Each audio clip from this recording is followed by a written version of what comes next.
ମା ଦୁର୍ଗାଙ୍କ ପୂଜା ବା ଦଶହରା ଆମ ହିନ୍ଦୁମାନଙ୍କର ଏକ ବଡ଼ ପର୍ବ। ଏହାର ପରମ୍ପରା ଅତୀବ ପ୍ରାଚୀନ। ମାତୃରୂପିଣୀ ମା ଶକ୍ତିଙ୍କୁ ପୂଜା ଆରାଧନା କରିବା ଉଦ୍ଦେଶ୍ୟରେ ଆମେ ଏହି ଶୁଭ ପାର୍ବଣ ଉତ୍ସବ ପାଳନ କରିଥାଉ। ଏହି ପର୍ବରେ ମାଙ୍କର 9ଟି ସ୍ୱରୂପକୁ ପୂଜା କରାଯାଏ। ସେଥିଲାଗି ଆକୁ ନବରାତ୍ର ମଧ୍ୟ କୁହାଯାଏ। କେହି କେହି ଏହି ନବରାତ୍ରରେ ମାଙ୍କୁ ପୂଜା କରିବା ସହ ବ୍ରତ ଉପବାସ ମଧ୍ୟ ରଖିଥାନ୍ତି। ଏହି ବ୍ରତରେ ବା ଯେଉଁ ପୂଜା କରନ୍ତି ଏହି ନବରାତ୍ରରେ ଆମେ ବ୍ରତ ରଖିବା ସହ ସାତ୍ତ୍ୱିକ ଆହାର ଖାଇଥାଉ।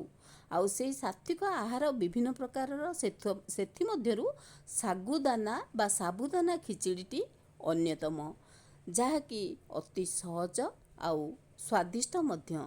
ଏହି ଅତି ଅଳ୍ପ ସମୟରେ ଏହି ଖେଚଡ଼ିଟି ପ୍ରସ୍ତୁତ ହୋଇଥାଏ ଆଉ ଅତି ଅଳ୍ପ ସାମଗ୍ରୀରେ ଏହି ଖେଚଡ଼ିଟି ପ୍ରସ୍ତୁତ ହୋଇଯାଏ। ବିନା ପିଆଜ ରସୁଣରେ ଏହି ଖେଚଡ଼ିଟି ପ୍ରସ୍ତୁତ ହୁଏ। ଆଉ ସାତ୍ତ୍ୱିକ ଆହାର ଯେହେତୁ ଆମେ ପିଆଜ ରସୁଣ ତ କେବେ ବ୍ୟବହାର କରିବାନି, ଆଉ ବିନା ପିଆଜ ରସୁଣରେ ଆଜି ମୁଁ ପ୍ରସ୍ତୁତ କରିଛି ଏହି ସାବୁଦାନା ଖିଚଡ଼ିଟି। ଆସନ୍ତୁ ଦେଖିବା ଏଇ ଯେଉଁ ବିନା ପିଆଜ ରସୁଣରେ ଆମର ବ୍ରତ ବା ଉପବାସ ପାଇଁ ସାବୁଦାନା ଖିଚଡ଼ିଟି ମୁଁ କେମିତି ସହଜ ସରଳ ଭାବରେ ସ୍ୱାଦିଷ୍ଟ ଖିଚଡ଼ିଟି ପ୍ରସ୍ତୁତ କରିଛି। ଆଉ ସ୍ପେଶିଆଲି ଏଇ ନବରାତ୍ର ଯେଉଁମାନେ ବ୍ରତ କରନ୍ତି ସେମାନଙ୍କ ପାଇଁ ତ ନିହାତି এই ରେସିପିଟି ବହୁତ ଦେଖିବା ନିହାତି ଦରକାର। ଆସନ୍ତୁ ପ୍ରସ୍ତୁତ କରିବା এই ଖିଚଡ଼ିଟି।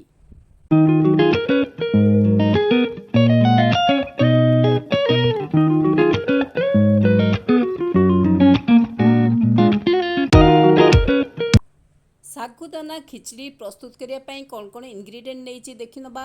ପ୍ରଥମତଃ ମୁଁ ଏଇଭଳି ଶାଗୁ ନେଇଛି। ଏ ଶାଗୁକୁ 4ରୁ 5 ଘଣ୍ଟା ବତୁରେଇ ଦେବା। 5 ଘଣ୍ଟାରୁ କମ୍ ବତୁରେଇବେନି, 5 ଘଣ୍ଟା ବତୁରେଇଲେ ଆର କନସିଷ୍ଟେନ୍ସି ଠିକ୍ ଚାଲି ଆସିବ। ଦେଖନ୍ତୁ କେମିତି କେତେ ବଢ଼ିଆ ସେ ଇଏ ବତୁରି ଯାଇଛି, ଯାହାକି ଆମ ଖିଚଡ଼ି ପାଇଁ ଠିକ୍ସେ এইଭଳି ବତୁରି ଯିବା ଦରକାର। ତ ଆ ସହ ମୁଁ ଆଉ କ'ଣ କ'ଣ ନେଇଛି ଦେଖାଉଛି। ପ୍ରଥମତଃ ମୁଁ ଧନିଆ ପତ୍ର ନେଇଛି, ଢେର ସାରା ଧନିଆ ପତ୍ର ନେଇଛି। ତ ଗୋଟେ ଟମାଟୋ ଏଇଭଳି କାଟିକି ରଖିଛି। ଗୋଟେ ସିଝା ଆଳୁକୁ ଏଇଭଳି କାଟିକି ରଖିଛି। ତ ଏବେ ବାଦାମ ରଖିଛି। ଏଇଟା ବାଦାମକୁ ମୁଁ ଭାଜି ଦେଇଛି, ଆଗରୁ ଭାଜି ନେଇଛି। ଏଇଟା ଭଜା ହେଇନି ବାଦାମ ମୁଁ ରଖିଛି। ଚାହିଁଲେ ଆପଣ ଡ୍ରାଏ ଫ୍ରୁଟ୍ସ ଆଡ଼୍ କରିପାରିବେ। ଲେମ୍ବୁ ରଖିଛି।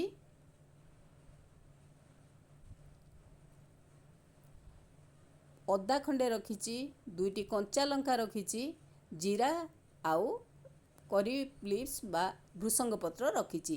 ମାତ୍ର ଏତିକି ସାମଗ୍ରୀରେ ଆମେ ଆଜି ପ୍ରସ୍ତୁତ କରିବା ସାଗୁଦାନା ଖିଚଡ଼ି। ମୁଁ କରେଇ ବସେଇଛି, କରେଇରେ ତେଲ ଦେଇଛି। ତେଲ ଗରମ ହେଲା ପରେ ମୁଁ ଜିରା ପକାଇ ଦେଉଛି। ଜିରା କ୍ରାକ୍ କରିଗଲାଣି। ବର୍ତ୍ତମାନ ମୁଁ ଟିକେ ଅଦା ତା ଦେହରେ ଦେଇ ଦେଉଛି। ଅଦା ଦେବା ପରେ ଆକୁ ଟିକେ ଭାଜି ନେବା। ଭାଜି ଦେବା ପରେ ମୁଁ ଭୃଷଙ୍ଗ ପତ୍ର ପକାଇ ଦେଉଛି କିଛି। ଆଳୁଟା ପକାଇ ଦେଉଛି। ଆଳୁଟା ଭାଜି ହେଇଯିବ। ତାପରେ କିଛି ଭୃଷଙ୍ଗ ପତ୍ର ଦେଇ ଦେଉଛି। ଅଳ୍ପ ସମୟ ଭାଜିବା, କାହିଁକି ନା ବଏଲ୍ ଆଳୁଟା ଆମର ଅଳ୍ପ ସମୟ ଭାଜିଲା ପରେ ଆମେ ଆଉ ଆମର ଅଲଗା ଜିନିଷ ଆଡ଼୍ କରିବା। ଟମାଟୋଟା ଦେଇ ଦେଉଛି। ଟମାଟୋ ଭାଜି ନେବା ତା ଦେହରେ।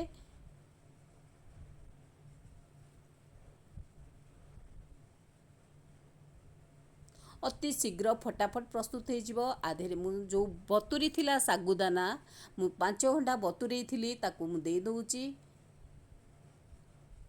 ତାକୁ ଟିକେ ଡ୍ରାଏ କରିଦେବେ, ପାଣି ଅଂଶ ଯେମିତି ନ ରୁହେ ସେଇଟା ଦେଖିବେ। ମୁଁ ଆକୁ ଛାଣି ଦେଇଥିଲି, ସାଗୁଦାନାକୁ ବତୁରେଇବା ପରେ ପାଣିରେ ଛାଣି ନେଇଥିଲି, ତାକୁ ଆଡ଼୍ କରି ଭାଜି ନେଉଛି।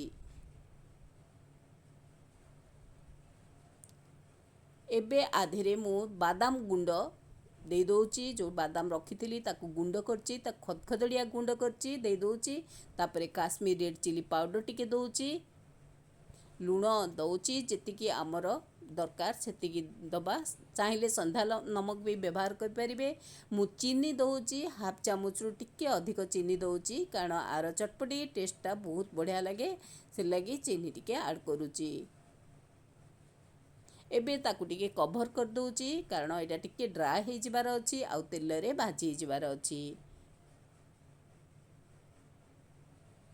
ଏବେ କଞ୍ଚା ଲଙ୍କା 2ଟି ଦେଉଛି। ଆଉ ଏ ଲଙ୍କାକୁ ଟିକେ ମଝିରୁ କାଟି ନେଇଛି, ଯାହାକି ଏଇଟା ସହଜରେ ଶୀଘ୍ର ଭାଜି ହେଇଯିବ। ଆକୁ ସବୁ ଟିକେ ମିଶେଇ ଦେବା।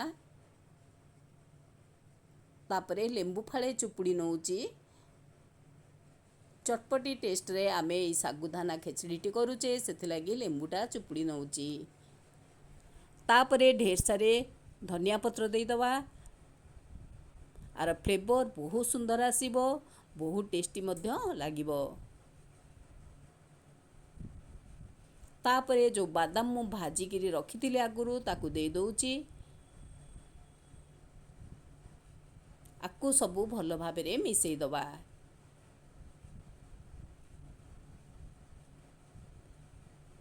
ଅତି ସହଜରେ ଶୀଘ୍ର এই ଟେଷ୍ଟି ରେସିପିଟି ପ୍ରସ୍ତୁତ ହୋଇଯାଏ। ଏବେ ଗୋଟେ ଲଙ୍କା ମୁଁ ଲାଷ୍ଟକୁ ଦେଉଛି, ଯେଉଁଟାକି ଛୋଟ ଛୋଟ କରି କାଟିକି ରଖିଥିଲି, ସେ ଲଙ୍କା ଦେଇ ଦେଉଛି।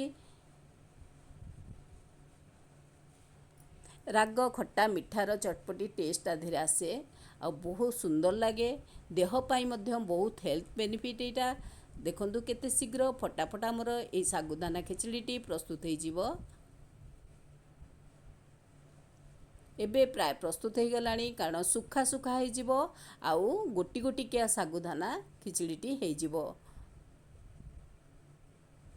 ଦେଖନ୍ତୁ ଗୋଟି ଗୋଟିକିଆ ହେଇଯାଇଛି, ଯାହାକି ପୁରା ମାନେ ଡ୍ରା ହେଇଗଲାଣି। ଆମର ଖିଚଡ଼ି ପ୍ରସ୍ତୁତ ହେଇଗଲାଣି। ଏବେ ତାକୁ ପ୍ଲେଟିଂ କରିବା। ମୁଁ ପ୍ଲେଟକୁ ନେଉଛି। ସହଜ ଶୀଘ୍ର ପ୍ରସ୍ତୁତ ହେବ ଆଉ ଟେଷ୍ଟି ରେସିପିଟି।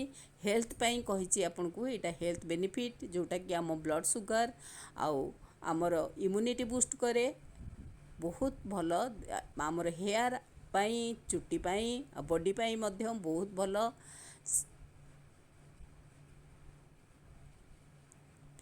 ବ୍ରତ ଯେଉଁମାନେ ଉପବାସ କରୁଛନ୍ତି, ତାଙ୍କ ପାଇଁ ଏଇଟା ଗୋଟିଏ ବହୁତ ସୁନ୍ଦର ରେସିପି। ଇନଷ୍ଟାଣ୍ଟ ଏନର୍ଜି ଦେଇଥାଏ ଆଉ ଦେହକୁ ବହୁତ ଭଲ ରଖିଥାଏ।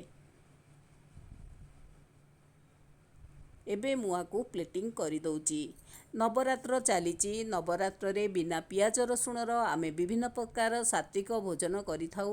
ଆଉ ଏଇ ସାତ୍ତ୍ୱିକ ଭୋଜନ ମଧ୍ୟରୁ ବା ଖାଦ୍ୟ ମଧ୍ୟରୁ ଏଇ ସାଗୁଦାନା ଖିଚଡ଼ିଟି ଅନ୍ୟତମ, ଯେଉଁଟାକି ପ୍ରାୟ ସମସ୍ତେ ଭଲ ପାଆନ୍ତି ଖାଇବାକୁ। ବଡ଼ରୁ ସାନ ସମସ୍ତେ ଖାଇପାରିବେ, ଡାଇବେଟିକ୍ ପେସେଣ୍ଟ ବି ଖାଇପାରିବେ। ତେଣୁକରି ଏଇ ସମସ୍ତଙ୍କ ପାଇଁ ଏଇ ରେସିପିଟି ବହୁତ ଭଲ। ଆଜି ମୁଁ ଏଇଭଳି ପ୍ରସ୍ତୁତ କରୁଛି ରେସିପିଟି। ଆପଣ ଯଦି ଭିଡ଼ିଓଟିକୁ ଦେଖିଥିବେ, ନିଶ୍ଚୟ ଲାଇକ୍ କରିବେ, କମେଣ୍ଟ, ସେୟାର, ସବସ୍କ୍ରାଇବ୍ କରିବାକୁ କେବେ ବି ଭୁଲିବେନି।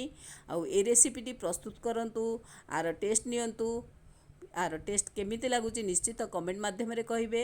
ଆଉ ଆପଣ ବି କେମିତି ପ୍ରସ୍ତୁତ କରୁଛନ୍ତି, ଆଉ କ'ଣ କ'ଣ ଇନଗ୍ରିଡ଼ିଏଣ୍ଟ ଅଧିକ ଦେଉଛନ୍ତି କି ଆଉ କ'ଣ ଦେଲେ ଆ ଦେହରେ ଟେଷ୍ଟ ବଢ଼ିବ, ନିଶ୍ଚୟ କମେଣ୍ଟ ମାଧ୍ୟମରେ ଜଣାଇବେ।